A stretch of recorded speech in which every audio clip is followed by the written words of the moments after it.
Lucia Vega halted mid-wipe when billionaire tech mogul Victor Reeves waved a Mandarin-written contract before his senior staff. Her hidden fluency caught in her throat. "Whoever can translate this acquisition proposal earns my day's pay." $27,400, Reeves declared, shoving Lucia's cleaning cart aside with the tip of his Italian leather shoe. Laughter burst across the conference table as executives traded amused looks. Lucia kept her gaze lowered, her rag moving in steady circles against the mahogany's polished surface. "Maybe we should just use Google Translate," quipped Derek Willis, VP of Operations, his Harvard ring clinking against his water glass. "Probably more reliable than any Katrat service we'd bother with." Lucia's phone buzzed in her pocket, a reminder of the eviction notice. 72 hours for the court hearing that might put her family on the street. $27,000, the exact line between dignity and ruin. Her hand brushed the jade translator's pen. Hidden in her uniform pocket, her father's last gift, a talent concealed, a legacy denied, and a possibility dangling within reach. Would showing these people, who barely acknowledged her, bring rescuer only deeper disgrace? The unspoken question lingered like an omen as she slipped quietly from the room. Lucia had not always been unseen. 15 years earlier, she was a bright-eyed child of 8 who stunned her teachers by switching effortlessly among 3 tongues. Her Chinese mother, Min, had met her Dominican father, Raphael, during an international student exchange in Boston. Their bond grew despite cultural divides, cemented by a shared devotion to languages and learning. Words connect worlds, Raphael would tell Lucia, his tone gentle, while guiding her pen across pages filled with dancing characters. By 10, she could bridge conversations between her Chinese grandparents and Dominican relatives, earning radiant pride from both families. The jade translator's pen came as her 13th birthday gift, cool and smooth in her palm, etched with characters reading, "Knowledge brings light." When she held it, she caught the faint sandalwood trace of her father's study, where they had spent endless hours exploring texts from multiple cultures.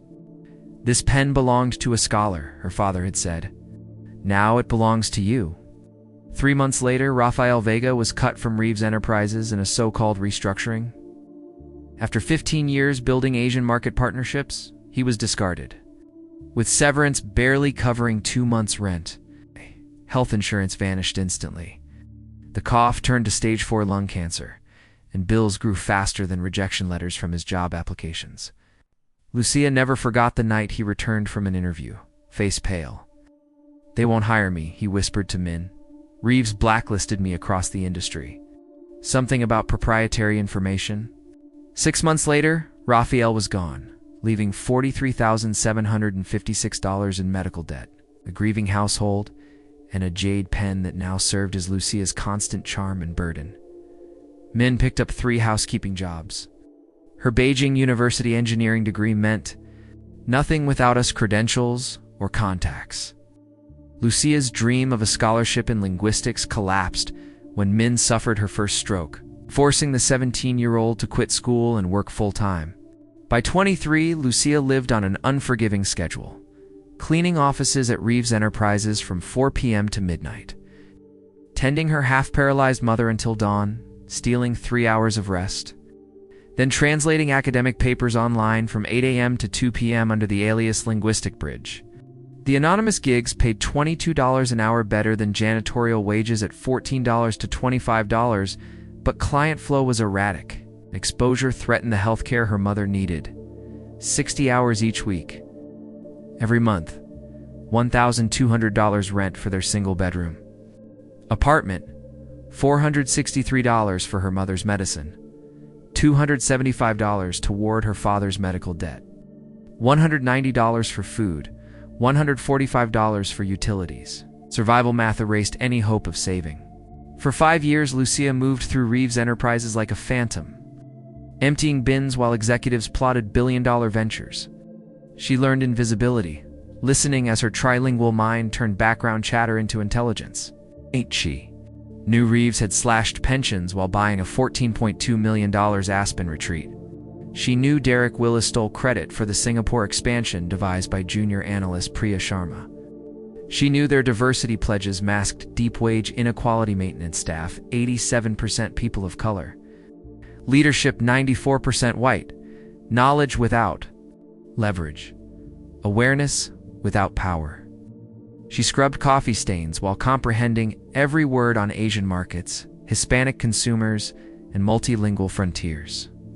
Irony was clear, but irony didn't settle debts. Now the 72-hour countdown was running.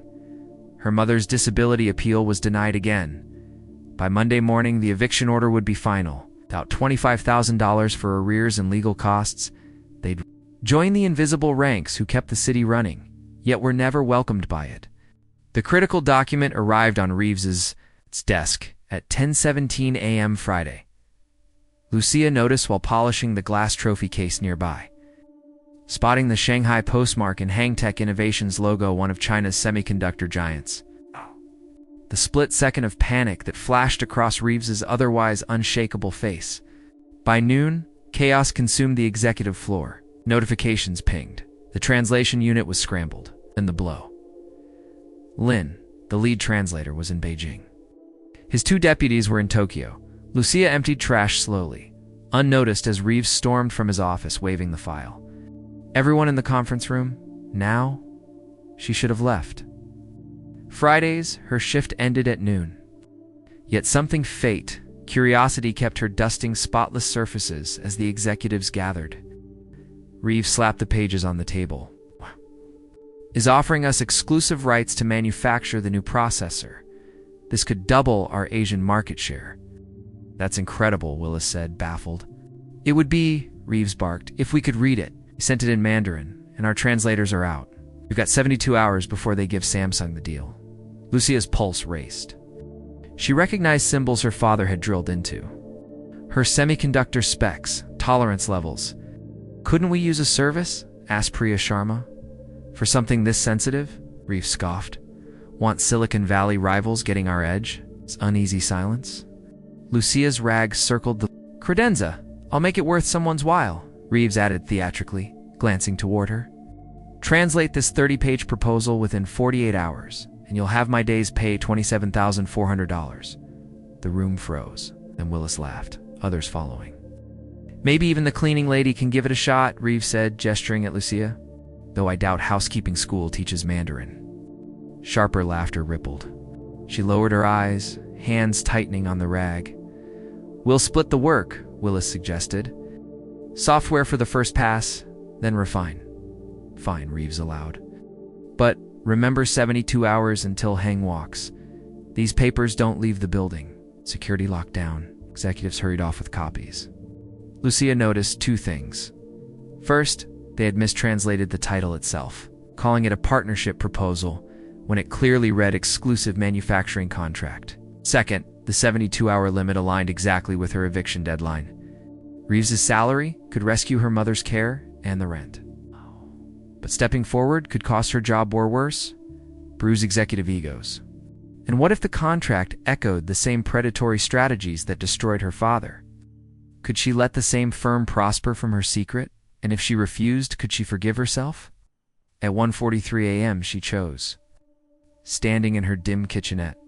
Her mother, restless on the sofa-turned sickbed, monitors glowing blue. Eviction notice lay beside her notes, the red circled 72 glaring back. She wouldn't reveal herself directly, not yet. Too dangerous, but she could probe their reaction. A Saturday night, she returned to Reeves Enterprises. Her uniform served as disguise for after-hours entry. The guard nodded as she wheeled past. Weekend overtime, she explained in a thickened accent. My mama needs medicine. In the conference room, executives' messy attempts littered the whiteboard mangled tech jargon and warped business terms. Lucia winced, drawing out. Her jade pen, she carefully corrected 3 critical passages. Translating semiconductor terminology with surgical accuracy, she signed only night owl, enough to prove expertise, but limited so it seemed like hints, not a full solution. By Sunday morning, whispers had spread. Arriving early with her cart, Lucia lingered outside the conference room, listening. Is night owl? Reeves demanded. Security swears no outsider got in, Willis replied. It has to be someone from our team. Lucia peered through the narrow space in the door as Willis studied the whiteboard, his eyes sharp and calculating. To her shock, he wiped away her signature and faced Reeves. Actually, I handled this section, Willis said smoothly. I've been taking private Mandarin lessons.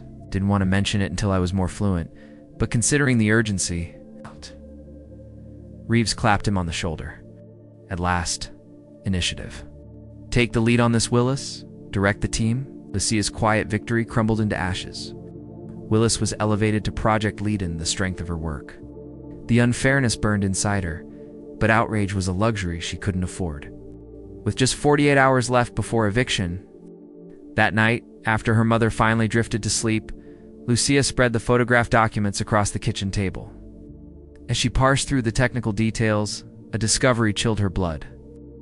The contract included workforce optimization clauses language that would enable Reeves to dismiss 300 factory employees in exchange for reduced production costs.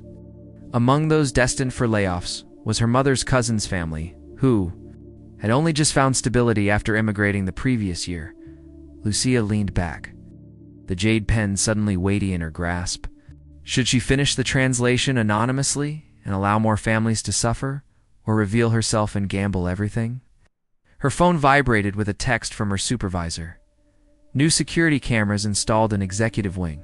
All cleaning staff must finish tasks by 7 p.m. until further notice. The window was narrowing. With after-hours access cut off, Lucia turned to desperate tactics. On Monday, she hid in restroom stalls during breaks, scribbling translations on scraps of paper. She skipped lunch to work in the supply closet, racing against both Reeves's deadline and her own looming eviction. At 58 hours before the hearing, she had managed to complete roughly 40% of the document. She planted more anonymous night. Owl notes in the conference room, watching as Willis continued to take credit, his confidence swelling with each stolen interpretation. The countdown pressed on. 56 hours until eviction. 47 hours until Huang's deadline. Lucia's eyes burned. From exhaustion, her fingers cramped. Her mother's health worsened under the strain, blood pressure spiking dangerously. Acetamus. Unmilagro. Her mother whispered that night, clutching her hand. We need a miracle. What her mother didn't realize was that Lucia already held the miracle if only she dared seize it. We have a breach. The words sliced through Tuesday morning's executive meeting. As the security chief played grainy footage of a shadowy figure in the conference room, Lucia calmly arranged the coffee service. The angle doesn't show the face, the chief explained. Possibly industrial espionage. Investigate. Everyone, Reeves ordered, especially maintenance staff with after-hours access. Lucia felt Willis's gaze on her. Had he linked her to the mysterious translations? By the afternoon, security guards were questioning all cleaning staff. When her turn came, she performed her part flawlessly. The cleaner with halting English, lost in complicated questions. No understand problem, she repeated, loathing the stereotype yet relying on its protective shield. I clean only, no touch papers. The chief seemed appeased, but Willis lingered afterward, tapping his Harvard ring on the desk. Curious, he said once they were alone. You seem to grasp English fine when I give cleaning instructions. Lucia kept her eyes lowered. Instructions. Simple, questions complicated. Willis leaned closer. I think you comprehend much more than you let on. That evening, she found her locker rifled through. Her stomach plummeted when she noticed what was missing, the jade translators. Pen, her father's gift, her talisman. Looking for this? Willis twirled the pen in his fingers when he cornered her in the break room. Unusual tool for a cleaning lady. These symbols knowledge, right? She reached for it, but he pulled back. Security frowns on unauthorized items that could aid espionage. I've already filed a report. By Wednesday morning, HR issued Lucia a formal warning for suspicious behavior and possession of unauthorized materials. Without her pen, without her father's connection, her confidence wavered. The eviction clock read 34 hours. Her mother had been rushed to the ER with chest pains, draining their meager savings for the ambulance. The landlord had posted the Final eviction notice. 48 hours until locks were changed. During lunch, Lucia slipped into Willis's computer while he was at a meeting. What she found horrified her. He had intentionally mistranslated critical sections of the Wong proposal. Errors that would not only devastate workers but also break international trade laws. Reeves was on the verge of signing a deal that could trigger massive fines and investigations. When she returned to her cleaning cart, Willis was waiting. "I know it's you," he said flatly. The translator checked personnel files. "Your mother Min Vega, formerly Minlu of Shanghai, your father. He worked here until we, well, right-sized him." Lucia's facade cracked. Father was invaluable to this company. Willis's brows rose at her flawless English. "So you do speak. I wondered how long you'd pretend. Give me back my pen." "After I discussed your mother's visa with immigration," Willis countered. "Expired since your father's death, hasn't it? Shame if the authorities were informed." The threat suffocated her. "Speak out and face deportation, or stay silent while hundreds lost their livelihoods and Reeves Enterprises destroyed itself. 30 hours until eviction. 24 hours until Hulong's deadline." She had never felt so trapped or so resolute. At 9 a.m. Thursday, exactly one day before the Wong deadline, the emergency board meeting began. Lucia circled the room quietly, pouring coffee as Willis presented his translation. "As you can see," he said, pointing at his slides, "Wong offers exclusive manufacturing 15% below market rates with minimal quality checks." Lucia winced. The text actually mandated stricter quality protocols, 15% above industry standards. "The only unusual request," Willis continued, "is what translates to modified staff allocations."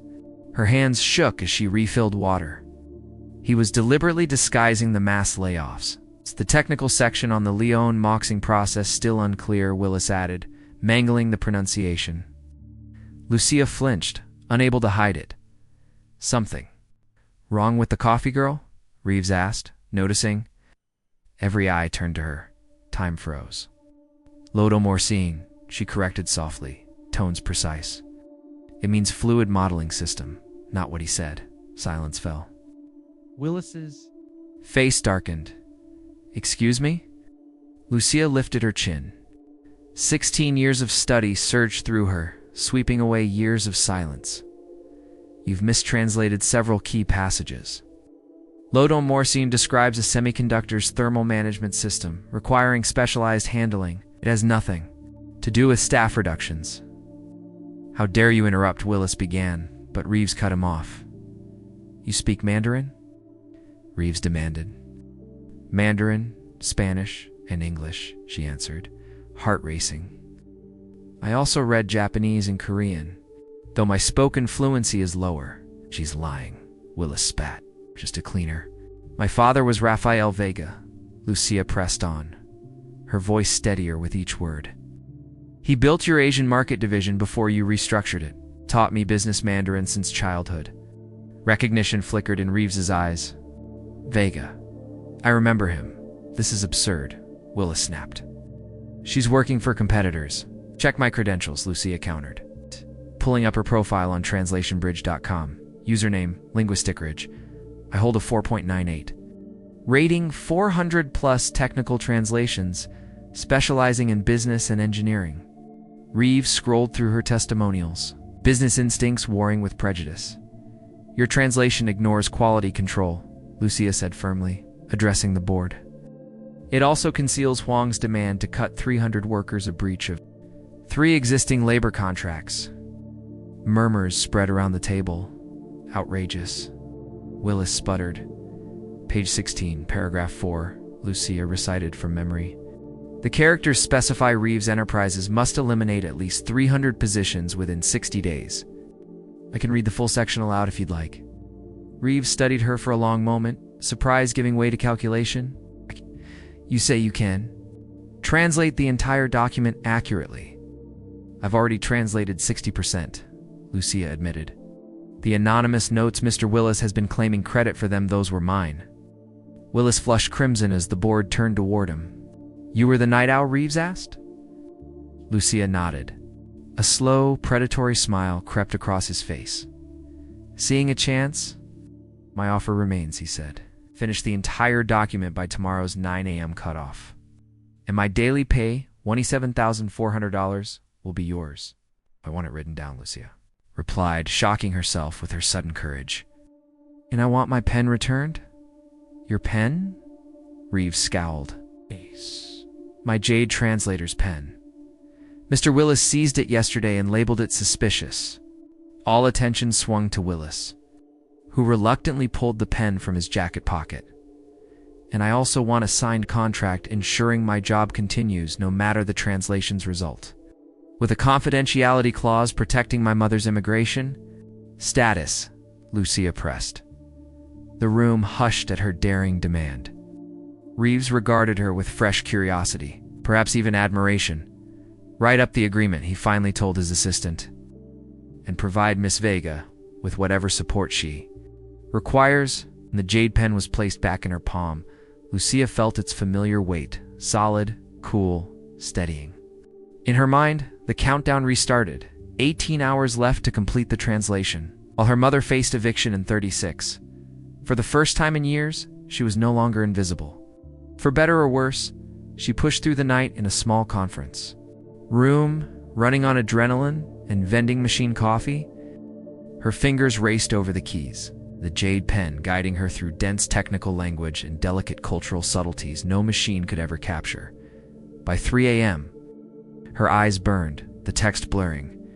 She had translated nearly 85% carefully, flagging gaps between Huang Tech's true offer and Willis's claims. The reality lay between extremes, not as generous as Willis pretended, yet not as predatory as she had feared. Workforce cuts were suggested, not mandatory, and Huang had outlined retraining programs. Her phone buzzed at. Message from her neighbor at the hospital with her mother. "Doctors need to keep her another day. $2,200 deposit required." Lucia rubbed her temples. 30 hours until eviction, 6 hours to finish. Still, she let a spark of hope in. Reeves's money could cover rent, hospital fees, maybe even secure a better home near care facilities. She laid her head on her arms. For just a second only, to jolt awake as hot coffee splashed across her desk. Lucia gasped, watching the dark liquid seep into her notes and laptop. "Clumsy me," Willis said, feigning concern, his empty cup in hand. "You looked exhausted, so I thought I'd bring you one." She scrambled, blotting the spreading mess with tissues.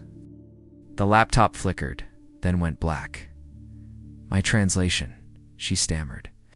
"Relax," Willis interrupted, smiling coldly. "I moved your files to my secure drive. Sensitive material can't be left unprotected." "Return them," Lucia demanded, her voice steady, though her chest pounded. But it seemed some corruption occurred. "Technical glitch," he shrugged. "These things happen." Digital backup was gone. With only 4 hours left, Lucia had to rebuild vital sections from memory and the coffee-soaked notes that survived. As Willis strolled out, called over his shoulder, "Reeves demands perfection. One mistranslated line could cost millions. I'm sure he'll understand if you want to bow out." Her phone buzzed again, this time her landlord. "Eviction officer coming tomorrow morning instead of Monday. Legal approved due to repeated delays." She stared at the wreckage-ruined papers, dead laptop, walls closing in, 3 hours of work lost, mother hospitalized, eviction looming.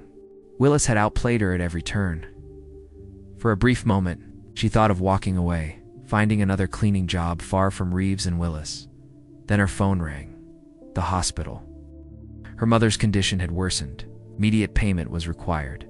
For further care, Lucia pressed on, rebuilding translations from memory, her cramped hand clutching the jade pen. 2 hours, then 3.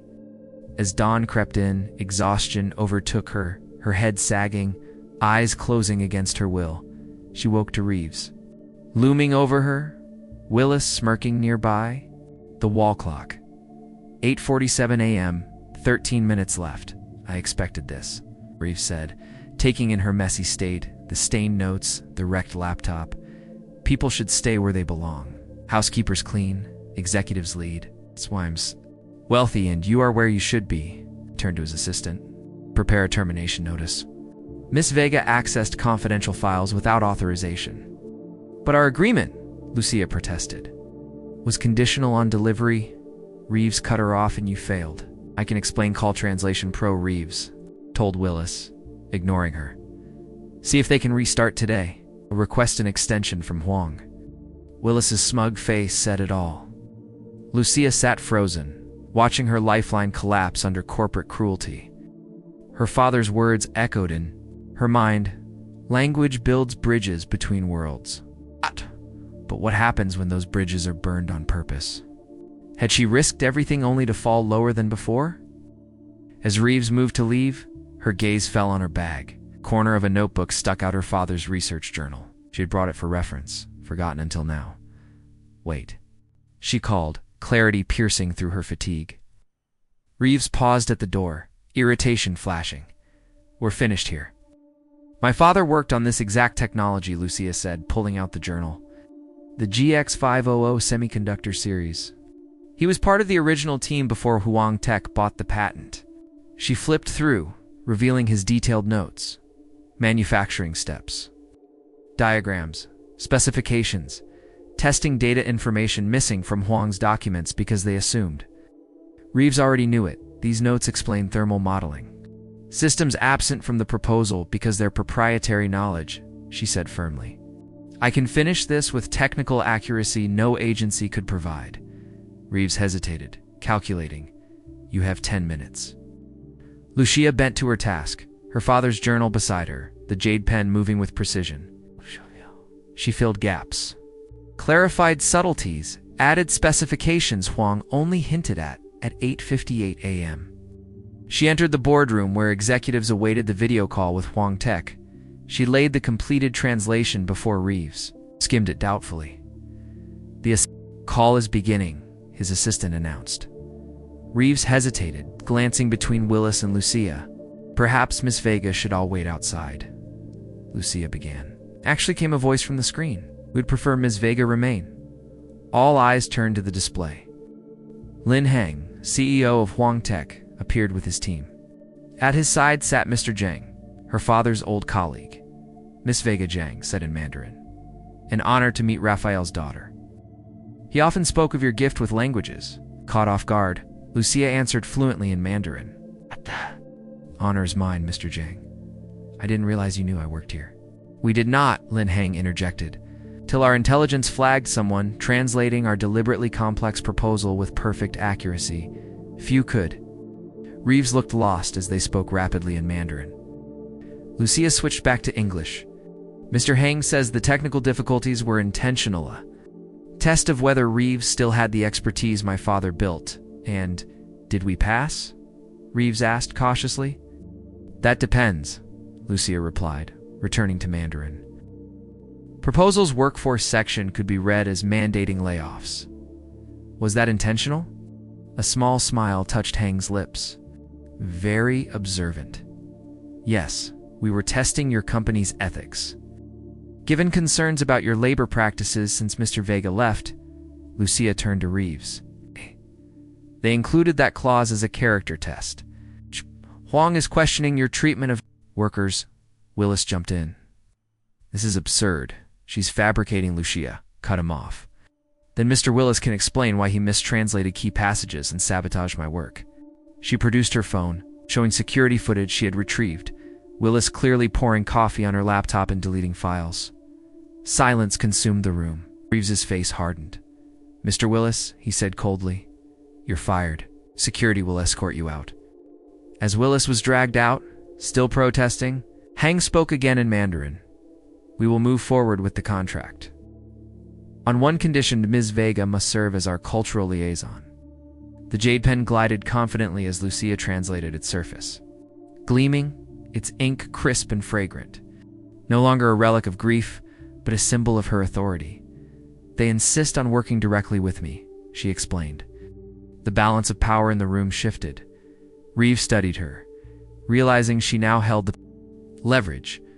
With minutes left and millions on the line, he relented. Fine, Ms. Vega will oversee cultural integration. The call ended with Hang expressing joy that Rafael Vega's legacy lived on within Reeves Enterprises. As the executives dispersed, Reeves approached her. "It seems I underestimated you." "Many do," she replied. "Our agreement stands." Signed a check for $27,400 as daily salary. Although it seemed she had already earned much more than that, cameras captured the official contract signing for company records. Shortly afterward, Hang sent one last email request, a $50,000 signing bonus earmarked specifically for Lucia Vega's cultural consultancy services. With $77,400 now secured enough to cover her mother's medical needs, prevent eviction, and finally provide some long overdue relief, allowed herself to breathe.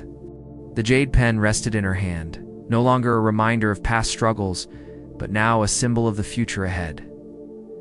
Half a year later, Lucia sat in her own office as the newly appointed Director of International Relations at Reeves Enterprises, ouring. Windows stretched from floor to ceiling, giving her a sweeping view of the city where she had once felt unseen. Her desk, solid walnut rather than the composite material of lower-level staff, displayed a framed photo of her mother, now receiving specialized treatment near their upgraded two-bedroom home. On a crystal stand, the jade translator's pen gleamed in the morning sun. Whenever she touched it, the sandalwood fragrance blended with the fresh orchids placed beside her father's picture, two sensory links. One rooted in her past, the other anchoring her present. Her first action as director was the creation of a scholarship fund for employees' children, named after her father, paired with a full review of the company's layoff policies. Next, she rehired workers from her own community, ensuring fair benefits and training materials in their native languages. And the deal she had secured with Hong Tech boosted Reeves's market share in Asia by 32% within just 2 quarters. Board members who once ignored her now addressed her as Ms. Vega, with the same respect once reserved for Reeves himself. Even Victor Reeves had grudgingly come to admire her not out of principle, but because the profits spoke for themselves. Her deep cultural knowledge and linguistic expertise had opened markets previously shut, as Reeves phrased it during the last shareholder meeting. Ms. Vega's unique perspective has proven to be unexpectedly valuable. To Lucia, the corporate phrasing translated simply as, "I was wrong about her." A soft knock at the door pulled her from her thoughts. Her assistant entered. "Your mother's physical therapist called. The progress is ahead of schedule." "Gracias," Lucia replied, taking quiet satisfaction in speaking Spanish openly in these halls where she had once hidden her multilingual identity. Her phone buzzed with a calendar alert. The monthly board meeting in 15 minutes. Only 6 months earlier, she had been invisible in that same room, polishing glasses while executives made choices that shaped thousands of lives. Today, she would present an international expansion plan expected to add 450 new jobs and boost company value by 18%. As she gathered her documents, her eyes lingered on a framed newspaper, clipping beside her father's photo. The headline read, "Reeves Enterprises stock soars on Asian partnership. New director credits immigrant father's legacy." The article celebrated her unusual rise from maintenance staff to executive leadership, calling her story a model for corporate diversity. What the piece did not mention were the 28 other employees elevated after she launched her Hidden Talents Initiative, a program inviting workers at every level to share their abilities and education. Among them, a former security guard with a Nigerian engineering degree, a cafeteria employee fluent in 5 languages, and an IT technician with natural talent for product design. Meanwhile, Willis had become a cautionary tale. After his attempted sabotage was exposed, no tech firm would hire him. The last Lucia heard. He was teaching business communication at a community college, ironically educating the very people he once dismissed. Reeves, on the other hand, remained profit-driven rather than principled, still describing Lucia's rise as lightning in a bottle instead of acknowledging the systemic barriers she had broken. Yet his willingness to reform hiring and promotion practices created tangible impact beyond empty words. As she made her way toward the boardroom, colleagues greeted her warmly in English, Spanish, and Mandarin. Each exchange was a bridge between worlds. The jade pen was no longer a private charm, but a visible emblem of heritage and expertise. The board members stood when she entered, a gesture that still startled her. Preparing to outline her vision for the company's future, she thought of her mother, now taking online courses to refresh her engineering license, and of the cleaning staff, who now met her gaze with dignity instead of avoidance. Visibility had its costs: the scrutiny, the responsibility, the awareness that she carried more than just her own reputation into those rooms. But invisibility had cost far more: wasted skills, silenced voices, lost opportunities. "Good morning," she began in 3 languages, noticing approving nods around the table. "Today we'll discuss how embracing diverse perspectives strengthens not only our culture, but also our bottom line." She clicked to her first slide, revealing the 32% market growth and the 24% increase in employee retention since her initiatives began. Numbers spoke a universal language, especially in the boardroom. "Talent doesn't always come in predictable packaging," she continued. "But companies that recognize it, no matter how it's wrapped, gain true competitive advantage. Me show you how." The jade pen moved smoothly across her notes as she guided the company's leaders into a future her father could scarcely have imagined: a world where bridges between cultures grew into highways of opportunity. Have you ever been underestimated? Did you experience a turning point where you finally proved your worth, as Lucia did? Share your story in the comments. I'd love to hear how you went from invisible to invaluable. If this story of hidden strengths and unexpected triumphs inspired you, subscribe to Beat Stories for more powerful narratives that remind us of the potential waiting to be revealed. Hit like if you've ever been overlooked, and tap the bell so you never miss one of our weekly stories of transformation. Remember, your next chapter could begin with a single, courageous choice, just as Lucia's did. At Black Lore, we dig deeper where emotion meets evidence and drama exposes the system. If this story made you pause, reflect, or feel something, subscribe. There's more to come.